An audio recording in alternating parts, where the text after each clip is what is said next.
If the last few years have taught us anything, it's that stress and anxiety can cause a lot of harm to us both mentally and physically. Stress contributes to poor sleep, fatigue, and mental fogginess. So how do we prevent or reverse this?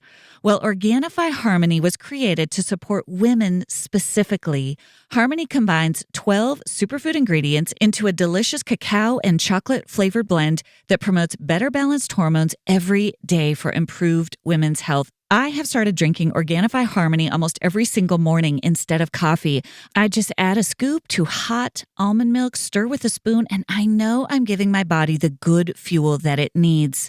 Organifi is a line of organic superfood blends that offers plant-based nutrition and high-quality ingredients and less than 3 grams of sugar, helping you move from a depleted to nourished state.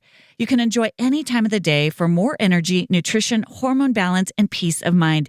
It's a great way to jumpstart your morning, energize your afternoon, or nourish your evening. And the best part is that you can experience Organifi's high-quality superfoods without breaking the bank, with a price that works out to less than $3 a day. Head over to www.organifi.com/bestofyou and use code bestofyou for 20% off your entire order. That's www.organifi.com/bestofyou.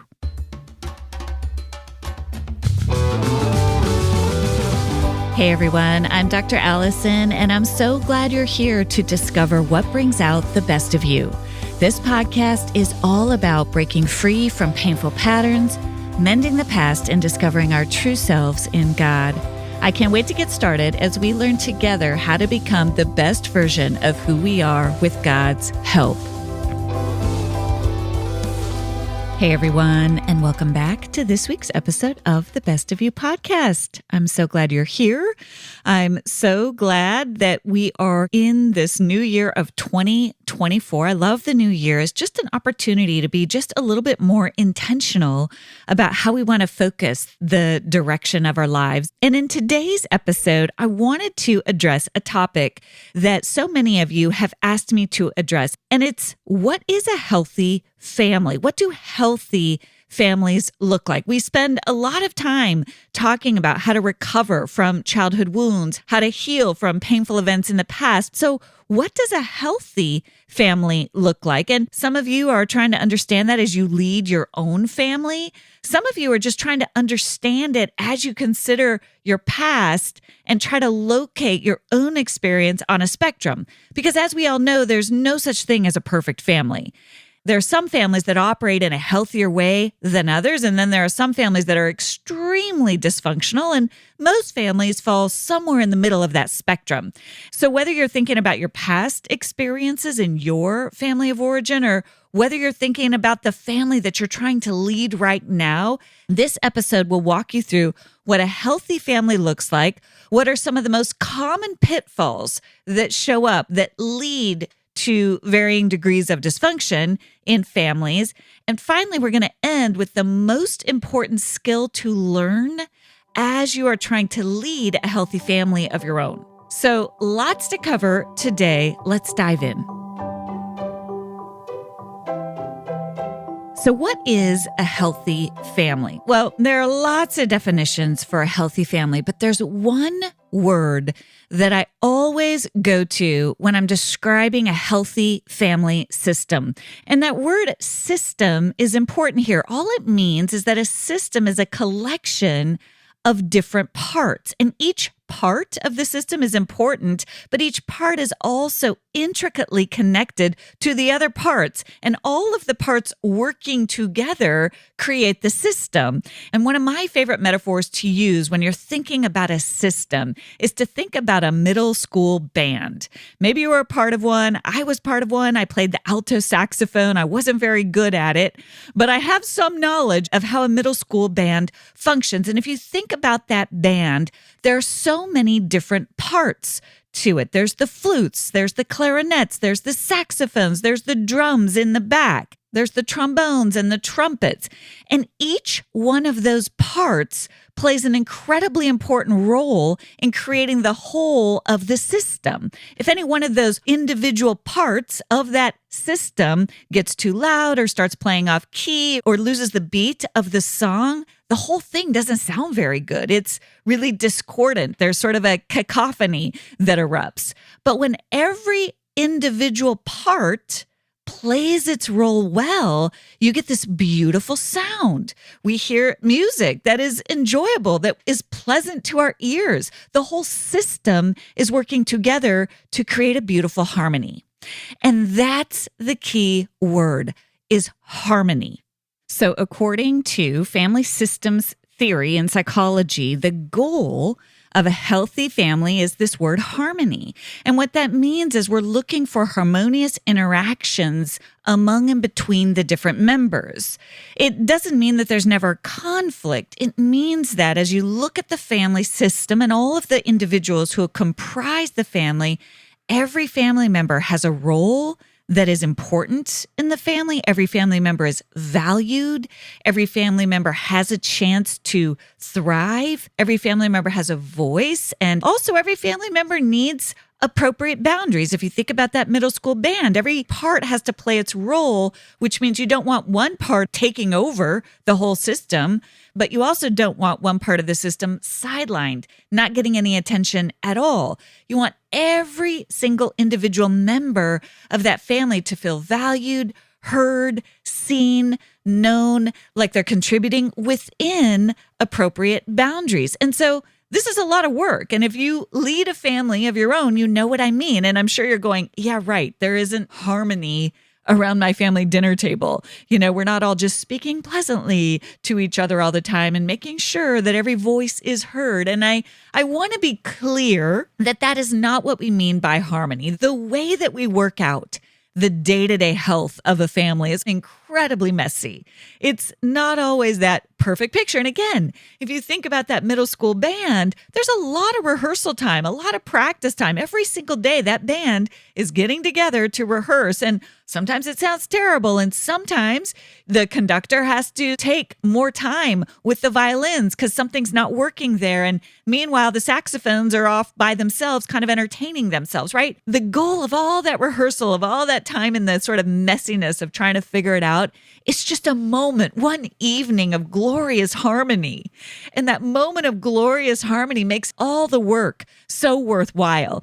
And so I want you to think about that when you think about leading your own family. The goal is not perfection every single day or even every single meal.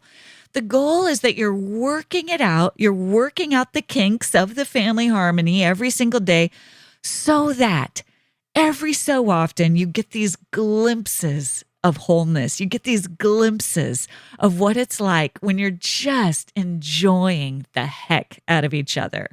So I want you to keep that goal in mind. Imagine being in a family. And if you think back to your own earliest memories of family, in the most dysfunctional families, there is almost never a moment of joy. There's almost never a moment of, oh my gosh, this is just such a delight to be together. It feels so comforting, so safe, so secure to be with my people here in our home as a family. In those extreme cases of dysfunction, there's so much chaos where there's just no order. You never knew what you could expect or rely on from your family members, or there's just constant, persistent, unresolved conflict where there's a state of tension and emotional distress constantly. You just never feel that sense of peace in a highly conflicted family. In a highly dysfunctional family, there might just be an extreme lack of emotional support. You don't have any memories of feeling really loved or comforted or cared for. Maybe your parents were around, but they really didn't pay attention to you. You were kind of on your own, and there weren't those glimmers or those glimpses of, oh, this is what love feels like. You know, this is what it really feels like to feel close to a family member. In really dysfunctional families, we also see an absence of communication. And again, if you think about that middle school band, part of what makes it work is the different pieces of the band have to communicate with each other. Everybody has to kind of wait their turn and come in at the right time. And each part has to listen for the other parts so the different parts aren't playing over each other. In an extremely dysfunctional family, there's just no communication at all. Nobody's really asking, hey, how was your day? Or, hey, could we connect? I'd love to share with you what's going on with me. I'd love to learn what's going on with you. Instead, you're just kind of ships passing in the night, and no one's really ever stopping to connect to each other. So in contrast, in a healthy family, in a family that's moving toward this idea of harmony, again, it's not achieved every single day for sure. Here are some of the features that you'll see, and it's the opposite of what we just laid out. You'll see a lot of effort at communication. It doesn't always go perfectly, but frequent efforts to connect, where the parents are frequently checking in with the children. How are you doing? I want to check in with you. What's going on with you? Can we connect? And the children have a sense of that safety, and so they respond. Again, these bids for communication don't always go perfectly, but there are frequent attempts to connect through using words, to ask questions, and to listen to the responses of the other person. Number 2, there's a pathway through conflict. And this is really important. It doesn't mean there's not conflict. In families where there's no conflict, that can actually be a sign of emotional disconnection. It's almost impossible to be close to another human without some form of conflict. Conflict in and of itself is not the problem. What healthy families have is a path through conflict. This means there's an avenue to name conflict when it happens and address it in a healthy way. And this skill of addressing conflict within a family or within any relationship is such an important skill that so many of us never learned. And so I'm going to return to that at the end of this episode, because there's one skill that is critical to resolving conflict in a healthy way.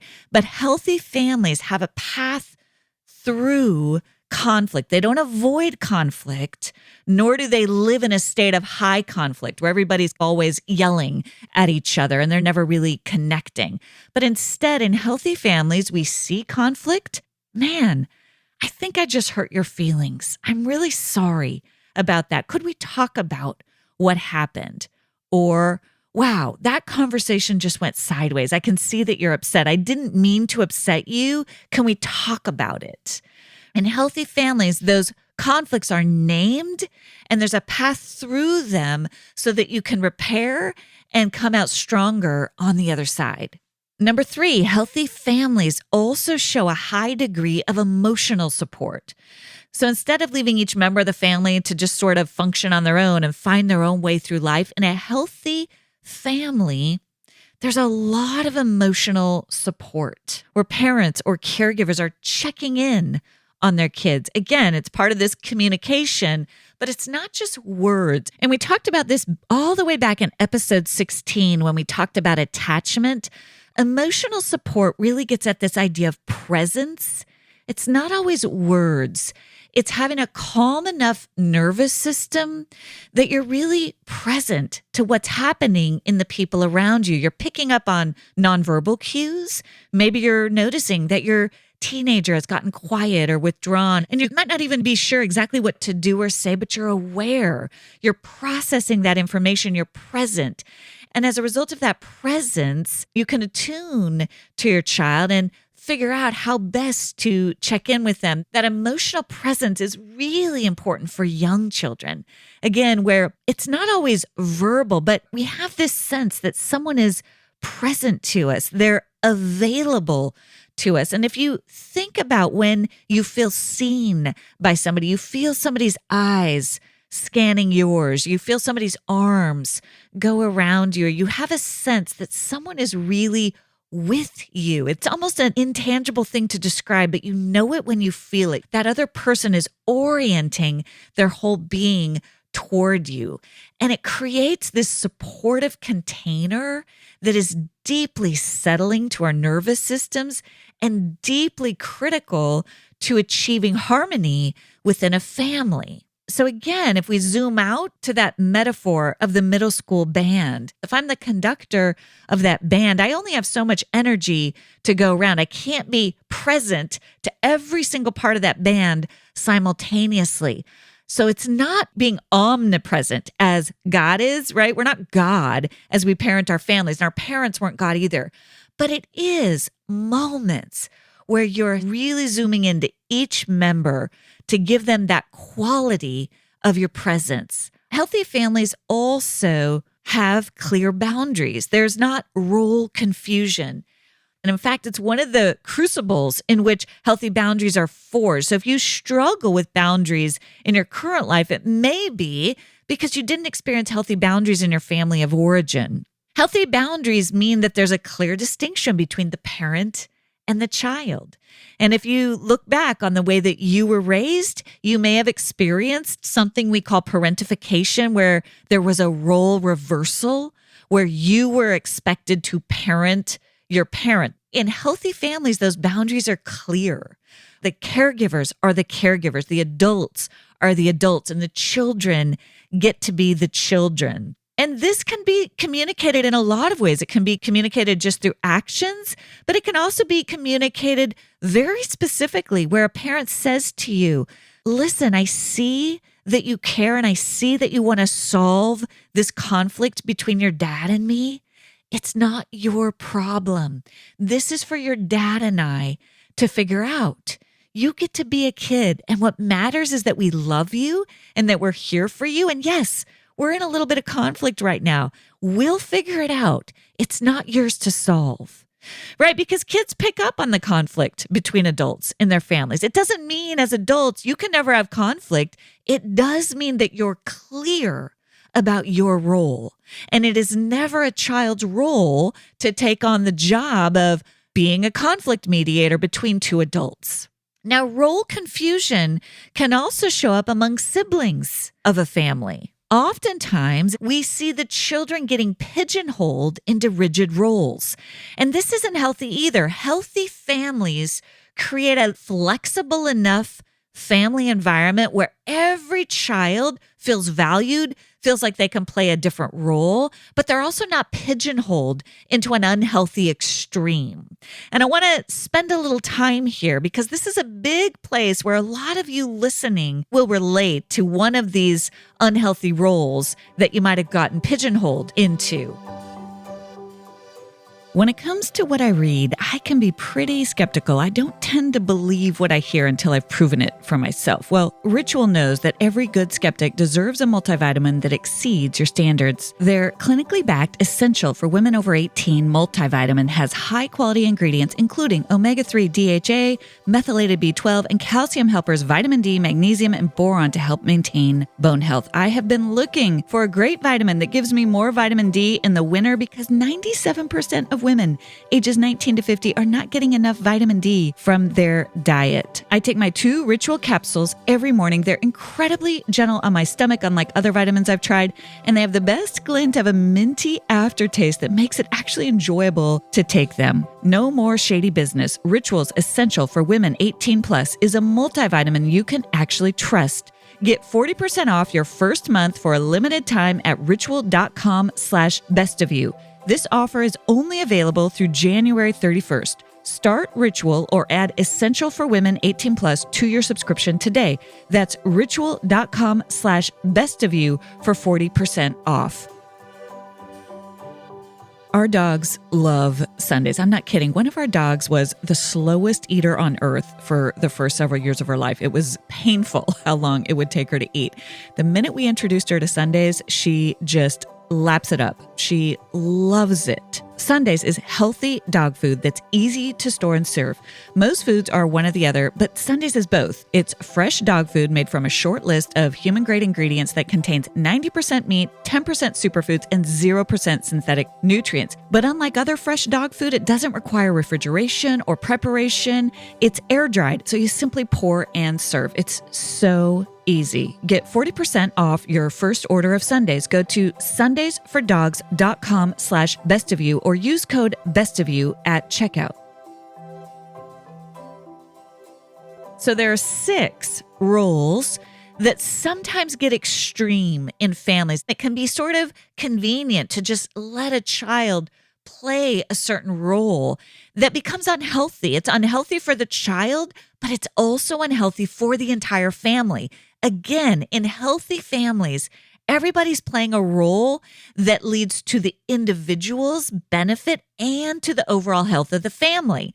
And so we've got to have families that are flexible enough to include the gifts and talents and different voices of all the family members, even as each individual family member is willing to set some things aside for the good of the whole family. This is how we learn this beautiful dance of both autonomy and connectedness that we all need to bring into our adult relationships, where it's not all about me, but it's also not never about me.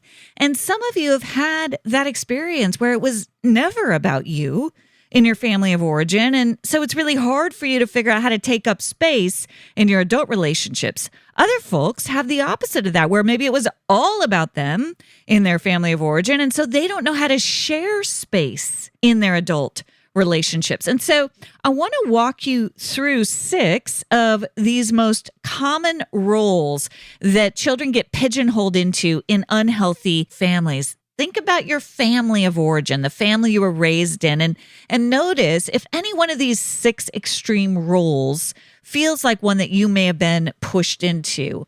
So the first one is the golden child. This is the child who can do no wrong, no matter what they do. The parents just think they're amazing. If you watched the sitcom Friends, where Monica and Ross Geller are brother and sister, it's a comedic take on this, but Ross is the golden child. He can do no wrong. No matter what he does, the parents think he's amazing. Even if he does something really stupid, he's just always thought of as amazing. Now, if you were the golden child, there are ways in which that can feel really good, but there are also problems with it. If you grow up and you never really learned how to receive constructive feedback from a parent, or you never really learned how to tolerate the reality of disappointing someone else, it can have a negative impact on the way you relate to your peers or your adult relationships. You might struggle with getting your value and your worth from people outside of you and not know what to do with it if someone just doesn't like you or someone differs with you or someone is disappointed by you. That may feel incredibly uncomfortable because you never learned to tolerate that within your family of origin. And again, if you think back to healthy families and this idea of harmony, part of being part of a healthy system is giving and receiving feedback. It's learning to be able to hear from someone, hey, this disappointed me. And learning to tolerate that you can work through that with the family member and come out the other side even stronger and even more connected for having had that hard conversation. So while being a golden child might feel good in the moment, it can lead to problems in adulthood. Secondly, we have the comedians. In fact, a lot of actual comedians in real life talk about how one of the ways they coped in families with high conflict was to become the funny one, was to alleviate tension, tell a joke, do something funny, make everybody laugh. It would calm everybody in the family down and made them feel good. And that became this role that they just learned how to play. Again, one of your own children may have this skill. It can be a gift. It's not a bad thing, but if that was the only role you were really validated for playing in your family of origin growing up, it can lead to issues in your adult relationships. You may not know how to process your own painful feelings. It may be hard for you to be vulnerable. You're so busy trying to make everybody else feel better, laugh, that you don't know how to say, man, this is hard for me. I'm the one who's hurting. This is painful for me. You may not know how to express vulnerability. And so again, in a healthy family, it's not that we don't have these tendencies, but that child who tends to be the one to alleviate pressure by telling a joke or making people laugh, we want to honor that gift while also ensuring that that child doesn't feel like that is their job. We want to help create balance where that child can also come to the table and say, hey, this doesn't feel very good to me. I don't like it when everybody's fighting. The third role is the scapegoat. And this is the person who becomes the outlier, the one who is different from everybody else. They're often the focus of the family's problems. They're sort of identified as the problem child, right? It's the opposite of the golden child. So if you were a golden child, you might have had a sibling who was the quote unquote problem child. And so the family norms work in such a way that this one person is sort of left outside of those norms. Oftentimes, those family members really are just creative. They're different. They might have unique needs. They might have unique challenges. Maybe they're acting out for a specific reason. And so it does take some work to figure it out, right? I'm not trying to say this is simple. You may in your present day family have a child who sometimes it's easy to scapegoat and think, oh man, they're the problem. But when you find yourself doing that, you want to pull that back in and ask yourself, what does my child need? Because if you were scapegoated, it's really painful. And if the family doubles down on the exclusive norms that the child doesn't fit into, that child is going to polarize against the family even further. I've worked with families over the years where this has happened, where the family will come to me with a sort of identified scapegoat. Can you fix this kid? If we could fix this kid, our family would be okay. Now, again, I don't want to minimize the reality that sometimes there's one person or one child in a family that is really difficult. Maybe they're addicted to a substance. Maybe they're really acting out. Maybe they're really going their own way, and you need to set healthy boundaries, right? I do not want to minimize that. I'm talking about something a little bit different. It's where the family norms aren't flexible enough to allow for a child that just doesn't quite fit in. It might be a child who's really creative and thinks outside the box and doesn't really love the family rules or wants to do things a little bit their own way. It's not that they want to go do bad or immoral things. They just want to do things a little bit differently. It might be a child who's really honest and just speaks up and says it like they see it.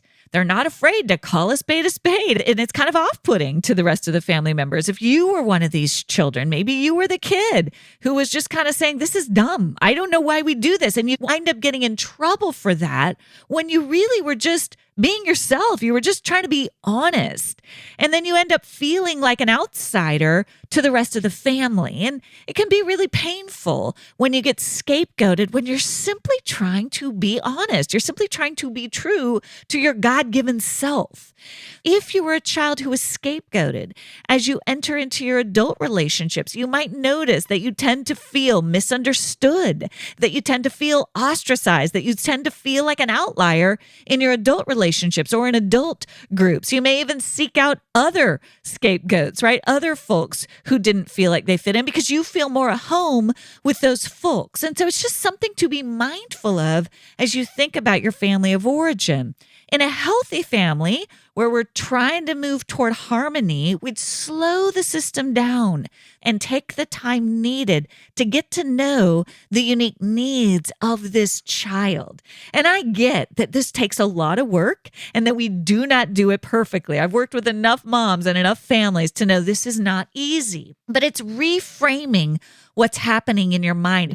Okay, I don't always get this child. I don't always understand what they need. Sometimes this child even triggers me, and that's okay. Sometimes some children trigger you more than other children. When you name that, with humility, you can take brave steps to gain understanding, to gain the skills that you need to parent that unique child so that they feel like a part of the family system. And again, if you think about that middle school band metaphor, you might think of a really cool instrument that isn't necessarily that common that comes in and plays an amazing solo that wouldn't be possible without that unique gift. If you were scared scapegoated as a child, if that's how you were treated, please hear me say you have tremendous value to the group. You may not be the person just sort of seamlessly cruising along with the rest of the system, with the rest of the people, but you may be the one who comes in at key times and shows up and changes the whole thing for the better. Your role matters. It matters for you and it matters for the good of the group. Next, we get to the invisible one. And if you were an invisible one, you'll know it to your bones. You were the child who was just trying to survive. You stayed out of the way, out of the fray, off the grid. You didn't get the positive attention. Maybe your parents were preoccupied. Maybe they weren't present to you. And you surely did not want the negative attention. So you just flew under the radar, unseen and unnoticed. And if you were the invisible child, it can be hard for you as an adult to feel worthy of being seen, to feel worthy of love, to feel worthy of making your presence known in your adult relationships. And if you were one of those invisible children, your job as you heal is to learn how to insert your voice. Now, again, for those of you parenting and thinking about your own kids who might be quieter, or might be tempted to just sort of stay under the radar, your job is to stay connected to them, is to try to gently keep them active, keep them involved, keep them engaged in the system. The last role I want to cover is the caretaker. And I'm guessing a lot of you will relate to this one. It's a lot of what we talk about on this podcast is learning how to not take responsibility for everybody else in our lives. And in many ways, a lot of that starts in childhood, where as a child, you were the one who took responsibility for supporting everyone in your family. You might have tried to cover over for unhealthy behavior of another family member, or you might have taken responsibility for a parent. Maybe they had an addiction issue or a mental health issue, or maybe they were just emotionally immature and you tried to care for them. As a child, that became a role that you took on. Maybe you were caring for siblings because your parent or caregivers weren't taking leadership, weren't taking on that responsibility, and you saw a need. And so you stepped into that vacuum of leadership and started taking care of your siblings. And these are beautiful qualities. But if no one ever came alongside you as a child and reminded you that at the end of the day, you are not an adult, you are not the parent, you are a child, and those responsibilities were never meant to be yours, it can be really challenging to learn the boundaries of those caretaking skills. So as an adult, you can slip into codependency, where instead of focusing on identifying and meeting your own needs, you over-focus on meeting the needs of everyone around you. It can be really hard for you as an adult to learn where the healthy boundary lines fall between being a good person, a kind person, an empathetic person, and also not taking on other people's problems in a way that isn't healthy. That can be really challenging if you were in that caregiver role as a child. And so for those of you, again, who are parenting and you have a child that kind of fits that description, that can be very empathetic and that can tend to sense the needs of his or her siblings or even of you. And it's really tempting to rely on that child, right? To take on that role, because this happens in the best of families where we just sense these different areas of giftedness and we might over rely on them instead of helping our children have healthy boundaries. So if you notice that in one of your children, it's just so important to name that and have those conversations and be saying to that child, listen, I love that quality in you. That is such a beautiful quality, that empathetic spirit, that kind heart. And also, it is not your job to take care of all of us. It is just not your job. And I want you to excuse yourself from that responsibility today.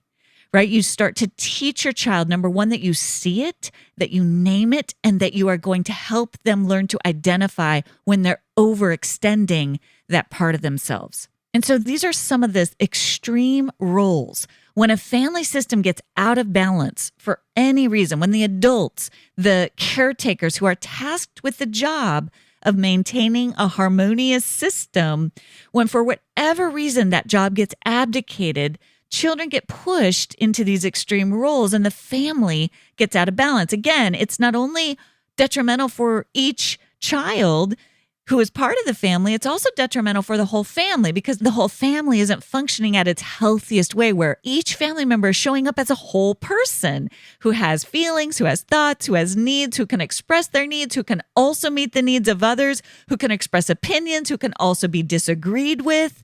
I mean, this is a healthy family. It's noisy. There's a lot going on in a healthy family. There are a lot of skills there, the ability to assert your voice and also the ability to take feedback, the ability to help other family members, and also the ability to tolerate when we disappoint other family members. The family is a crucible for learning these critical skills that we need when we move into our adult relationships. I drink so much water every day, and it is so important to me to make sure that my water, of all things, is as clean and pure as possible. And that's why I'm so thrilled that this podcast is sponsored by AquaTrue. AquaTrue is a water purifier that uses a 4-stage reverse osmosis purification process. That's a fancy way of saying that the water goes through a very thorough filtering process. AquaTrue removes 15 times more contaminants than ordinary pitcher filters. The countertop purifier is so easy to set up and works with no installation. It just makes you feel so great to know that you're drinking pure, clean water throughout the day without all the plastic waste. It's time to get peace of mind with AquaTrue. Today, my listeners receive 20% off any AquaTrue purifier. Just go to aquatrue.com, that's AQUATRU.com, and enter code BESTOFYOU at checkout. Plus, AquaTrue comes with a 30-day money-back guarantee, so if you don't like it, just send it back for a refund minus the shipping. One last time, that's 20% off any AquaTrue water purifier when you go to aquatrue.com and use code BESTOFYOU. This show is sponsored by BetterHelp. Around New Year's, we tend to get obsessed with how to change something about ourselves instead of just expanding on what we're already doing right. What are some things you want to keep the same about yourself or your life in 2024? Or where are you already doing some things right that you just want to keep improving on little by little? Maybe you're doing a better job of taking care of your body, taking walks every day. Maybe you've been reaching out to other people more for support.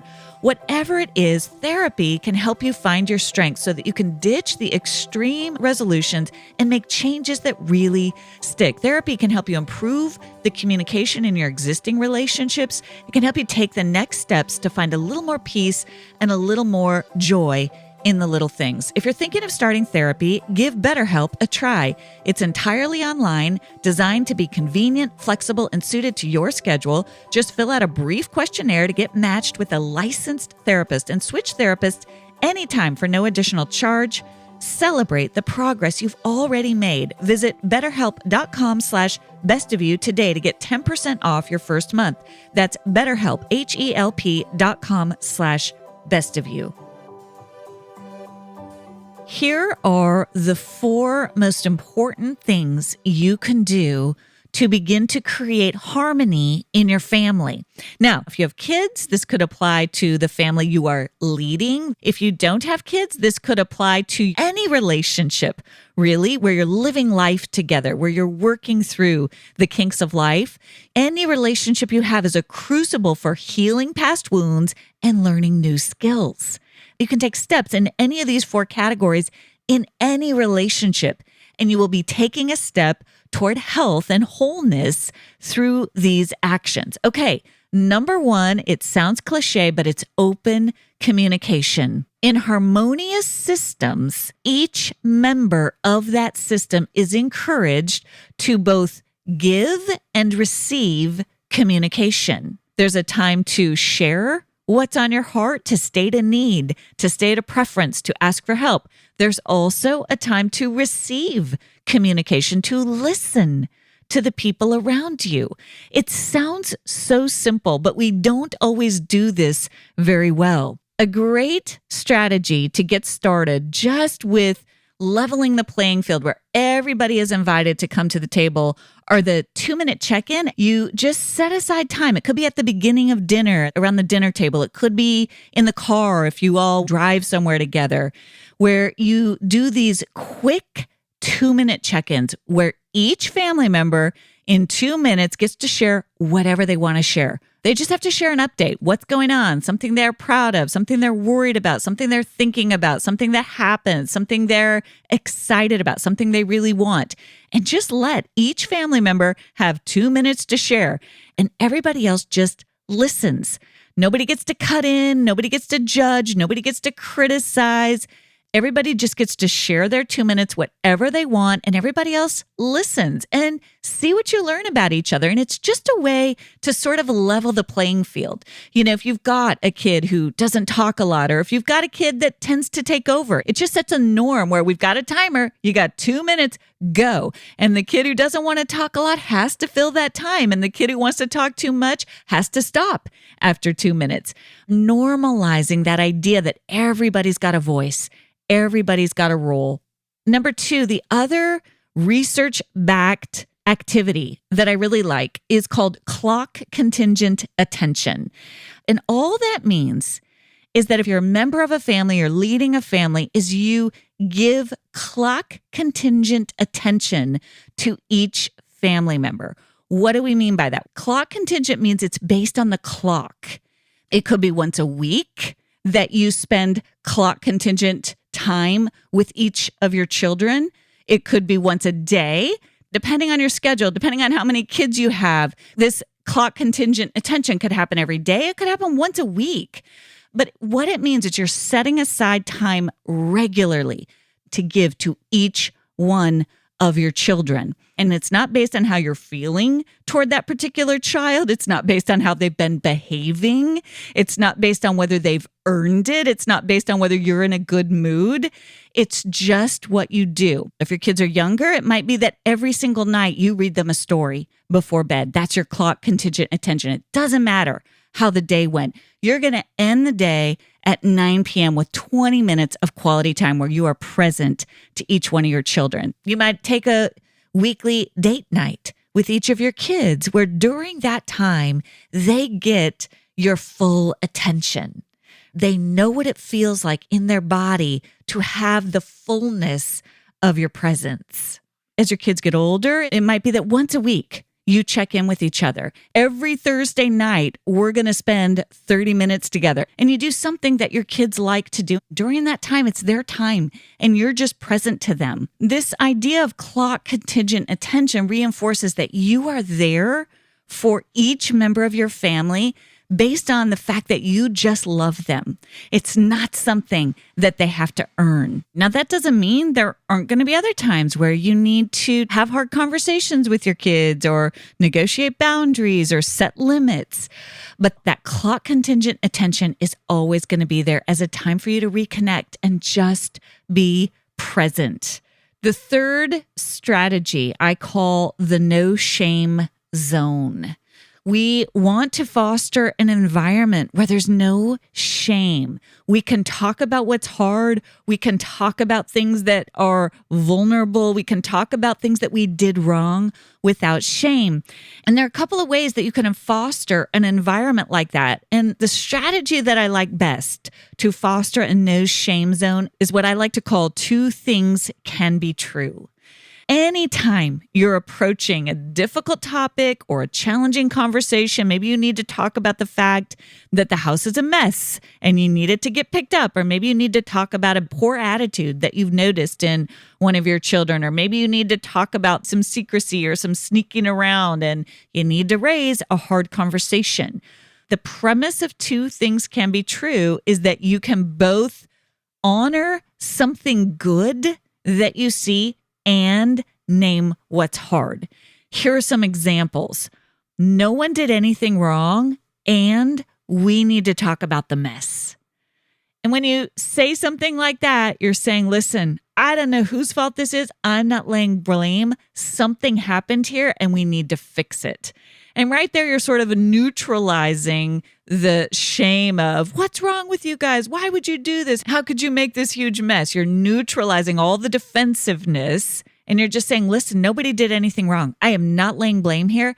And we've got an issue that we all need to help solve. Another example, you might say to a child who's kind of showing some attitude or not necessarily wanting to pull their weight, I see that something's going on with you. I don't understand exactly what's happening, and this attitude isn't going to cut it. We've got to have a conversation.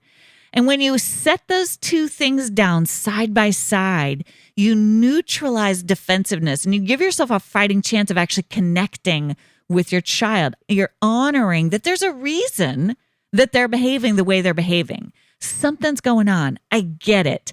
I don't know what it is, but I do know that this thing that you're doing isn't okay. And so we need to together figure out how to come up with a better way. The idea of a no shame zone isn't that we all communicate perfectly all the time. We don't. But when you use those two things can be true statement, you're reflecting reality, which is, listen, we are all doing our best. This is hard. And also, this isn't going to cut it. And we've got to figure out how to navigate that middle ground. And again, I'm going to go back to that middle school band. If you imagine yourself as the conductor and we're going to the violins going, I get that you are doing your best. You are playing your heart out. And also, it's a little out of tune. It doesn't sound quite right. Can we try something else? I get, drummers, that you are just giving it your all. And also, we've got an issue here. This isn't quite working. We need to bring it in a little bit. And when you take that two things can be true, you assume the best of the other person while simultaneously pointing out the thing that needs to be corrected, that needs to come into alignment. You create this no shame zone, and it allows the pieces to all come together. Every family member learns that they are important, that they are valued, that they're trying their best, and also sometimes they're going to mess up. They're not going to be quite in alignment. They're going to miss some cues, and it's your job to point that out so that we're working toward this end goal of harmony. Finally, to close, I want to share with you what I think is one of the most important skills that you can have in any family, really in any relationship. Here's the thing. There is going to be conflict in your family. There's going to be conflict in your relationship. There are going to be ruptures. You're going to hurt other people. Other people are going to hurt you, especially in our families. It just happens. We trip over each other's triggers. Sometimes it's intentional. Sometimes it's unintentional. We just do it. We are human. We're going to trip over each other's triggers from time to time. So therefore, what we have to be able to do really, really well is repair. Now, there's a really good TED Talk that Dr. Becky Kennedy gave on this very topic. She believes this is the number one most important strategy for any parent to understand is the art of repair. And she does a fantastic job of describing it in her TED Talk. You can check that out. We'll have a link to it in the show notes. Repair is modeling the art of empathy. It's modeling the art of going to a child and naming what happened. Here's what happened. I can imagine how hard this was for you. Here's what I want you to know. I was having a bad day. I didn't treat you right. I didn't say what I wish I would say. It takes a lot of humility to go and say, oh, I was not having a good moment there. You know that thing that you saw me do? It wasn't right. And it wasn't your fault. You didn't cause me to do that. I was having a bad moment. And this is such a healing act.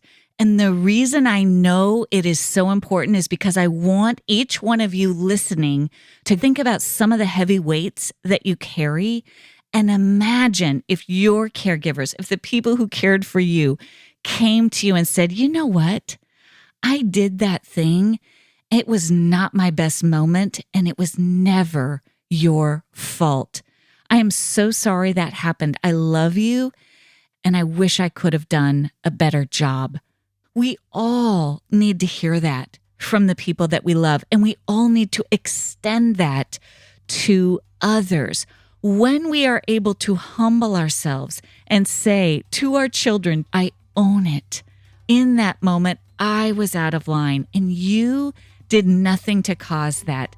That was on me and I take responsibility. When we do that, nervous systems calm and we open up to the goodness and the kindness and the grace of God, who doesn't expect us to be perfect. In those moments of surrender where we say, oh my gosh, that one is on me. I am so sorry. That is not your weight to bear. God shows up in powerful ways. He releases those burdens and everybody feels just a little bit lighter. And in those moments of repair, the harmony of our family, of this symphony we are creating together, becomes something so beautiful for the benefit of everyone. Thank you for joining me for this week's episode of The Best of You. It would mean so much if you take a moment to subscribe.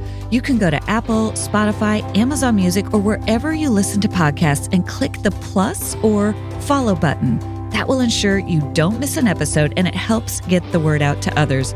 While you're there, I'd love it if you leave your 5-star review. I look forward to seeing you back here next Thursday. And remember, as you become the best of who you are, you honor God, you heal others, and you stay true to your God-given self.